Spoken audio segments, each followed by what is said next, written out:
Hello students, welcome again. और आज की इस वीडियो में बच्चे डिस्कस करेंगे कार्यपत्रक 6। ठीक है, क्लास 8 के बच्चों की वर्कशीट है सामाजिक विज्ञान की संसाधन एवं विकास। शिक्षा निदेशालय की तरफ से 12 अक्टूबर 2020 के लिए शेड्यूल की गई है। और बच्चों आज से जो इस वीक से है आपकी वर्कशीट में थोड़ा चेंज जो है वो हो गया है। आपके लिए बच्चों जो 6 to 8 की वर्कशीट आती थी, कॉमन वर्कशीट, जनरल वर्कशीट, वो अब नहीं होगी। सभी बच्चों की 6 to 8 सब्जेक्ट स्पेसिफिक वर्कशीट होगी। सब्जेक्ट स्पेसिफिक इसका मतलब क्या है बेटा कि सब्जेक्ट की वर्कशीट होगी। ठीक है, यानी जैसे आपकी वीक में 2 जो है साइंस की होंगी, 2 मैथ्स की, 2 इंग्लिश की, 2 हिंदी की, जैसे 2 वर्कशीट आपकी रहेंगी। एक आपकी जेनरिक वर्कशीट यानी जनरल जो वर्कशीट है वो आएगी लास्ट में, जो है लास्ट डे। सो ये थोड़ा चेंज है बेटा आपका। जैसे कि अब आपकी 12 अक्टूबर के लिए आपकी इंग्लिश की वर्कशीट शेड्यूल की गई है और एसएसटी की वर्कशीट शेड्यूल की गई है। यानी एक दिन में आपको 2 सब्जेक्ट की वर्कशीट अपनी कॉपी में करनी है। तो चलिए स्टार्ट कर लेते हैं। अनवीकरणीय संसाधनों का संरक्षण। हमारा चैप्टर बेटा संसाधन एवं विकास चल रहा है। हमने नवीकरणीय अनवीकरणीय संसाधनों के बारे में हम पढ़ चुके हैं। अब ये है अनवीकरणीय संसाधन क्या होते हैं। सभी बच्चे जानते हैं ना अनवीकरणीय संसाधन क्या होते हैं।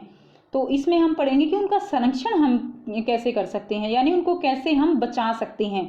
ठीक है, तो अनवीकरणीय संसाधनों का संरक्षण हम पढ़ेंगे। अनवीकरणीय संसाधन वे संसाधन होते हैं जिनका भंडार सीमित है। सीमित का मतलब क्या है कि जिनका भंडार जो है वो बहुत कम है और एक बार ये भंडार समाप्त होने के बाद उसको दोबारा बनने में हजारों साल लग सकते हैं। सभी बच्चे जानते हैं पेट्रोल, डीजल, पेट्रोलियम प्रोडक्ट जो हैं, पेट्रोलियम जो उत्पाद हैं, उनको बनने में हजारों साल जो है लगे हैं। दोबारा इतनी जल्दी नहीं बन सकते, इसलिए हमें उनको संरक्षित रखना होगा। उदाहरण के लिए कोयला, पेट्रोलियम, प्राकृतिक गैस, धातुएं, खनिज, ये सभी क्या है बेटा अनवीकरणीय संसाधन है। प्रत्येक व्यक्ति उपभोग को कम करके यानी कम से कम प्रयोग करके पुनः चक्रण, पुनः उपयोग द्वारा संसाधनों के संरक्षण में अपना योगदान दे सकता है। तो बेटा उपभोग को कम करके यानी हमें चीज़ों को जितनी ज़रूरत है उतना ही प्रयोग करें।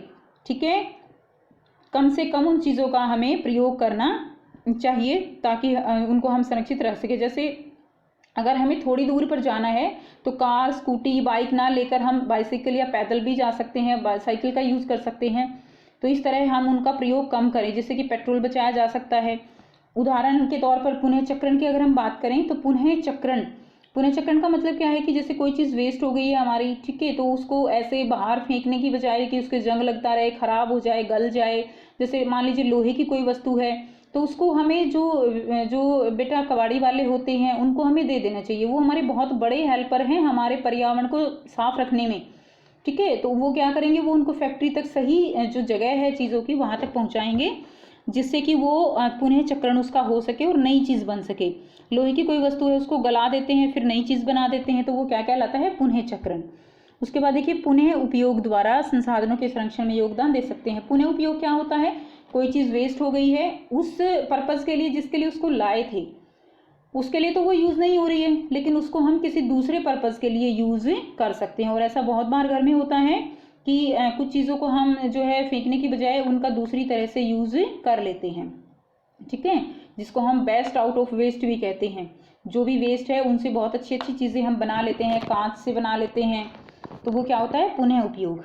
क्योंकि सभी जीव एक दूसरे से जुड़े हैं इसलिए इसमें हर एक की भूमिका महत्वपूर्ण है। तो सभी जीव एक दूसरे से जुड़े हैं तो हर एक जो जीव जो है वो अपनी भूमिका इसमें निभा सकता है कि किस तरह पर्यावरण को सुरक्षित रखा जा सकता है और अनवीकरणीय संसाधनों का संरक्षण किया जा सकता है। याद रखें कि हमें संसाधनों का सोच समझकर न्याय संगत उपयोग करना और उनकी जगह पर अन्य विकल्प भी ढूंढने हैं ताकि हमारी आने वाली पीढ़ियां भी इनका प्रयोग कर सकें। तो हमें अनवीकरणीय संसाधनों का संरक्षण जो है वो करना होगा, सोच समझकर उनका यूज़ करना चाहिए ताकि आने वाली पीढ़ियां जो हैं इस प्राकृतिक उपहार का प्रयोग कर सकें। ये एक बहुत बड़ा प्राकृतिक उपहार है जो प्रकृति ने हमें दिया है। ठीक है, अब देखिए नीचे दी गई तालिका में लिखे हुए अनवीकरणीय संसाधनों के उपयोग लिखने हैं। तो यहाँ पर सबसे पहला जो है आप लिख सकते हैं पेट्रोल। देखिए पेट्रोल का उदाहरण दिया गया है यानी वाहनों का ईंधन, उसमें हम इसका प्रयोग करते हैं। लोहे का प्रयोग हम कहाँ करते हैं बेटा, लोहे का प्रयोग हम मशीनें बनाने में। ठीक है, मशीनें बनाने में। आप और भी लिख सकते हैं, घर में घर की वस्तुएं जो है वो बनाने में, तो आप ये लिख सकते हैं अलमारी बनाने में, ऐसे इनका उपयोग करते हैं। कोयले का उपयोग बेटा कैसे करते हैं, ईंधन के रूप में। ठीक है, कोयले का उपयोग करेंगे ईंधन के रूप में, कोयले का प्रयोग करते हैं, आप ये लिखेंगे। उसके बाद देखिए नेक्स्ट क्या है, नीचे दी गई तालिका में लिखे हुए अनवीकरणीय संसाधनों के संरक्षण के उपाय लिखिए। तो आप इनका संसाधनों का संरक्षण जो है वो कैसे करेंगे। एग्जाम्पल दिया गया है, जैसे पेट्रोल है, पेट्रोल का संरक्षण कैसे कर सकते हैं, लाल बत्ती पर गाड़ी का इंजन जो है वो बंद करके, ठीक है। अब दूसरा है एलपीजी गैस, एलपीजी का मतलब क्या है, लिक्विफाइड पेट्रोलियम गैस, यानी द्रवित पेट्रोलियम गैस, जो हमारे घर में सिलेंडर में भरी होती है वो एलपीजी गैस होती है। तो उसका हम कैसे जो है उसके संरक्षण कर सकते हैं, ठीक है। तो बर्नर को साफ करके, अगर हम बर्नर को साफ करते हैं ना बेटा, तो जो ईंधन है एलपीजी है वो अच्छे से जो है क्या करेगी, फ्लेम जो है वो देती है, अच्छे से जलती है, जिसके कारण वो खराब नहीं जाती, वेस्ट नहीं होती है। तो बर्नर को साफ करके, बर्नर को साफ करके, आंसर लिख लीजिए, बर्नर को साफ करके, ठीक है। और दूसरा और भी लिख सकते हो कि सही आकार के बर्तनों का प्रयोग करके, आप लिख सकते हो बेटा दूसरा भी, सही आकार के बर्तनों का प्रयोग करके। कई बार आपने देखा है ना, घर में बर्तन छोटा होता है, फ्लेम जो है वो पूरी खोल देते हैं, जिससे क्या होता है वो जो है बाहर निकलती रहती है और वो वेस्ट होती रहती है। तो हमें बर्तनों को, सही आकार के बर्तनों का प्रयोग करना चाहिए। बर्तन छोटा है तो हमें फ्लेम को कम कर देना चाहिए। नेक्स्ट देखिए एल्यूमिनियम, एल्यूमिनियम का प्रयोग हम कैसे करते हैं बच्चों, एल्यूमिनियम के संरक्षण जो है कैसे कर सकते हैं। तो एल्यूमिनियम का संरक्षण हम कर सकते हैं पुनः चक्रण द्वारा, ठीक है, पुनः चक्रण द्वारा हम उसका संरक्षण कर सकते हैं। ठीक, दूसरा हम दूसरे विकल्प का भी प्रयोग कर सकते हैं जिससे एल्यूमिनियम का संरक्षण हो सकता है। यानी एल्यूमिनियम के बर्तन हैं, उनकी जगह मिट्टी के बर्तनों का प्रयोग करके हम उनका संरक्षण कर सकते हैं। तो आप ये भी लिख सकते हैं। इन संसाधनों के संरक्षण का 4R फॉर्मूला भी अपना सकते हैं। तो देखो बेटा 4R फॉर्मूला, 4R फॉर्मूला क्या होता है, इसके अनुसार प्रत्येक व्यक्ति अपने उपभोग को कम करके, तो पहला R क्या है बच्चों, उपभोग को कम करना। पहला R क्या कहेंगे हम, उपभोग को कम करना, ठीक है, लिखा हुआ ये उपभोग को कम करना। ये जो 4R हैं ये आप अपनी कॉपी में लिखेंगे, ठीक है। तो फर्स्ट R हो गया हमारा उपभोग को कम करना, यानी रिड्यूस, यानी कम से कम यूज करना। जैसे मैंने एग्जांपल दिया, साइकिल का यूज कर सकते हैं, गाड़ी या कार की जगह जो है, कार या जो है बाइक स्कूटी की जगह। तो दूसरा पॉइंट क्या है कि वस्तुओं का पुनः चक्रण करके। दूसरा क्या है, दूसरा R क्या है, रिसाइकल, यानी वस्तुओं का पुनः चक्रण करके, ठीक है। तो हमें उनको फैक्ट्रीज में भेज देना चाहिए, जो चीज़ें गल सड़ जो है, उनको जो चीज़ें खराब हो गई हैं धातुओं की, प्लास्टिक है, उन सबको दोबारा गलाकर जो है नई चीज़ें बनाई जा सकती हैं। तीसरा क्या है, वस्तुओं का विकल्प इस्तेमाल करना, यानी रिप्लेस। रिप्लेस का मतलब क्या है कि एक चीज़ की जगह अगर हम उसका विकल्प ढूंढ लें, मान लीजिए कोई वस्तु है जो नवीकरणीय, जो अनवीकरणीय संसाधन जो है उसमें यूज़ हो रहा है, उसका विकल्प हम ढूंढ सकते हैं। मान लीजिए सभी घर में जो बर्तन है वो एल्यूमिनियम के, मेटल के, धातुओं के बने होते हैं, उसकी जगह हम मिट्टी के बर्तन का प्रयोग कर सकते हैं। उसकी जगह हम जो हमारे दोने हैं उनका प्रयोग कर सकते हैं, ठीक है। कुछ चीज़ें ऐसी हैं जिनके विकल्प हम ढूंढ सकते हैं। और वस्तुओं का पुनः उपयोग, रीयूज के द्वारा भी हम उनको संसाधनों को बचा सकते हैं। मान लीजिए कोई चीज़ आप घर में लेकर आए हो और वो वेस्ट हो गई है, तो आप उसको उस ये चीज़ में प्रयोग तो नहीं ला सकते जिस पर्पज से लेकर आए थे, तो किसी दूसरे पर्पज से उसको घर में प्रयोग किया जा सकता है। तो वो क्या होता है, रीयूज होता है। तो ये 4R जो है फॉर्मूला प्रयोग करके हम अनवीकरणीय संसाधनों को बचा सकते हैं। नेक्स्ट देखिए, निम्न तालिका में बताइए कि संसाधनों के संरक्षण का इन तीनों में से कौन सा जो है उपयोग किया गया है। तो आपको बताना है कि कैसे उपयोग किया गया है, संरक्षण का तरीका, तरीके का नाम, ये सब बताना है। तो देखिए, प्लास्टिक की थैली की जगह कपड़े के थैले का इस्तेमाल अगर किया गया है तो हम यहाँ पर क्या कर रहे हैं, हम यहाँ पर प्लास्टिक की थैली जो है, प्लास्टिक हमारे पर्यावरण के लिए अच्छा नहीं है, तो कपड़े की थैली का इस्तेमाल किया गया है। तो हम क्या कर रहे हैं बच्चों, विकल्प का इस्तेमाल, ठीक है, हम क्या कर रहे हैं, विकल्प का इस्तेमाल हम यहाँ पर कर रहे हैं, ओके। उसके बाद देखिए, और दूसरा हम यहाँ पर प्लास्टिक की थैली की जगह कपड़े का थैला हम प्रयोग कर रहे हैं, तो यानी प्लास्टिक का हम कम से कम उपयोग कर रहे हैं, तो ये भी आप लिखेंगे उपयोग कम करना। तो यहाँ पर जो है 2 पॉइंट आप यहाँ पर लिख सकते हैं। तो इसको हम अगर नाम दें, ये पुनः चक्रण, नंबर 2 पुनः उपयोग, नंबर 3 विकल्प का इस्तेमाल, नंबर 4 उपयोग कम करना। तो यहाँ पर हमने क्या किया, नंबर 3 और नंबर 4 ये आप लिखेंगे। पुराने लोहे को पिघलाकर कुछ नया बनाना, तो इसमें हम क्या कर रहे हैं, इसमें हम उसका पुनः चक्रण कर रहे हैं, यानी नंबर 1 लिखेंगे पुनः चक्रण। बर्तन के स्थान पर सूखे पत्तों के दोनों का उपयोग करना, तो ये हमने किया। सूखे पत्ते का प्रयोग हम कर रहे हैं तो क्या कर रहे हैं बच्चों, विकल्प का इस्तेमाल और उपयोग कम करना। यहाँ पर हम बर्तनों का उपयोग करके धातु का उपयोग कम से कम करना चाह रहे हैं, तो यहाँ पर उपयोग कम करना यानी 4th पॉइंट भी हम यहाँ पर लिखेंगे। ठीक है, अब देखिए नेक्स्ट प्रश्न 3 जो है यहाँ पे प्रश्न दिए गए हैं। तो फर्स्ट क्या है, कल्पना करके लिखिए कि अगर आपको अचानक यह पता चले कि अगले सप्ताह पृथ्वी का सारा पेट्रोल खत्म होने वाला है तो क्या होगा और आप यह व्यवस्था या आप क्या व्यवस्था करेंगे। तो आपको बताना है यहाँ पर कि आपको पता चले तो क्या होगा। तो सभी बच्चे जानते हैं कि पेट्रोलियम जो है वो हमारे लिए बहुत ज़्यादा ज़रूरी है। ठीक है, पेट्रोलियम के बिना हमारी लाइफ जो है वो बड़ी मिजरेबल हो जाएगी, पिटी जो है हम फील करेंगे। तो पेट्रोलियम के उत्पाद हमारे लिए बहुत ज़्यादा ज़रूरी हैं और हमें ऐसे पता चलेगा तो क्या होगा, हम जो है कुछ ना कुछ विकल्प तो ढूंढना पड़ेगा हमें। तो आइए देखते हैं क्या विकल्प लिख सकते हैं।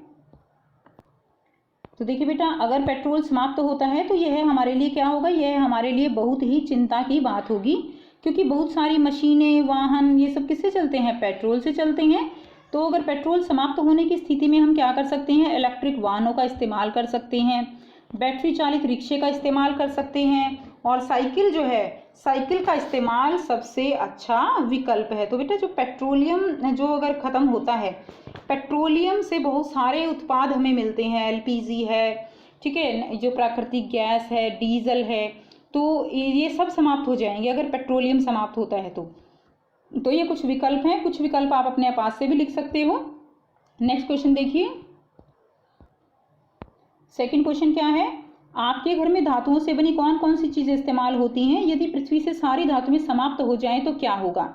तो देखिए हमारे घर में जो है धातुओं से बहुत सी चीज़ें इस्तेमाल होती हैं, सभी बच्चे जानते हैं। चारों तरफ अगर आप देखेंगे तो बहुत सारी चीज़ें आपको धातुओं की बनी दिखाई देंगी, और अगर ये सारी समाप्त हो जाएं तो क्या होगा, ये आपको लिखना है। देखिए कैसे लिखेंगे,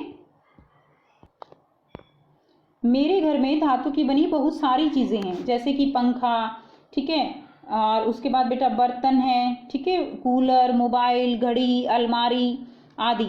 तो यदि पृथ्वी से सारी धातुएं जो है समाप्त हो जाएंगी तो हम बहुत सारी अपनी आवश्यकताओं को पूरा नहीं कर पाएंगे। जैसे हम जो बर्तनों का प्रयोग करते हैं वह सभी धातुओं से बने हैं, मशीनें धातुओं से बनी हैं, यानी हमारी रोज़मर्रा की आवश्यकताओं की पूर्ति नहीं होगी और हम पुराने समय में पहुंच जाएंगे। तो बेटा आप यहाँ से इसका आंसर लिखेंगे। मैं एक बार फिर से रिपीट कर देती हूँ, मेरे घर में धातु की बनी बहुत सारी चीज़ें हैं, जैसे कि पंखा, बर्तन, ठीक है, कूलर, मोबाइल, घड़ी, अलमारी आदि। यदि पृथ्वी से सारी धातुएं समाप्त हो जाएंगी तो हम बहुत सारी अपनी आवश्यकताओं को पूरा नहीं कर पाएंगे।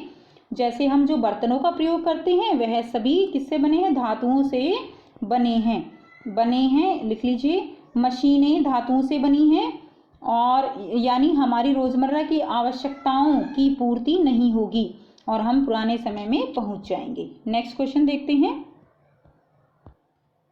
क्वेश्चन नंबर 3 क्या है बेटा, देखिए यहाँ पे, यद्यपि हमारे पास नवीकरणीय संसाधन भी हैं तो फिर भी अनवीकरणीय संसाधनों के संरक्षण की आवश्यकता क्यों है, सोचकर लिखिए।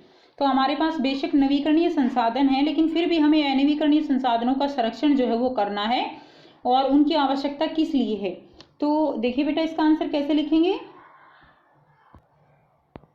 बेशक हमारे पास नवीकरणीय संसाधन हैं, फिर भी हमें नवीकरणीय संसाधनों की आवश्यकता बहुत अधिक है, क्योंकि कुछ नवीकरणीय संसाधन अनवीकरणीय संसाधन ऐसे हैं जिनकी आवश्यकता हमेशा रहेगी और इन संसाधनों को नवीकरणीय संसाधनों से विस्थापित नहीं किया जा सकता। यानी जो ये नवीकरणीय संसाधन है, कुछ अनवीकरणीय संसाधन ऐसे हैं जिनकी जगह ये नहीं ले सकते, जैसे कि धातुएं, लोहा, तांबा आदि। ये सभी क्या है, बहुत महत्वपूर्ण है और उनका स्थान नवीकरणीय संसाधन जैसे सौर ऊर्जा आदि नहीं ले सकते हैं। इसलिए ये जो अनवीकरणीय संसाधन हैं, खनिज हैं, धातुएं हैं, ये सभी बहुत ज़्यादा ज़रूरी हैं हमारे लिए, जिनको हमें न्याय संगत तरीके से प्रयोग करना चाहिए। तो ये थी बच्चों आपकी आज की वर्कशीट। तो आज आपको 2 वर्कशीट करनी है, एक एसएसटी की करनी है और एक इंग्लिश की करनी है, दोनों हम करा चुके हैं, ठीक है। और अगर वीडियो अच्छी लगती है तो लाइक शेयर ज़रूर कर दीजिए, चैनल को सब्सक्राइब कर लीजिए और बेल आइकन भी प्रेस कर लीजिए ताकि आप बच्चों को हर वीडियो की नोटिफिकेशन मिलती रहे। So thanks for watching, have a nice day.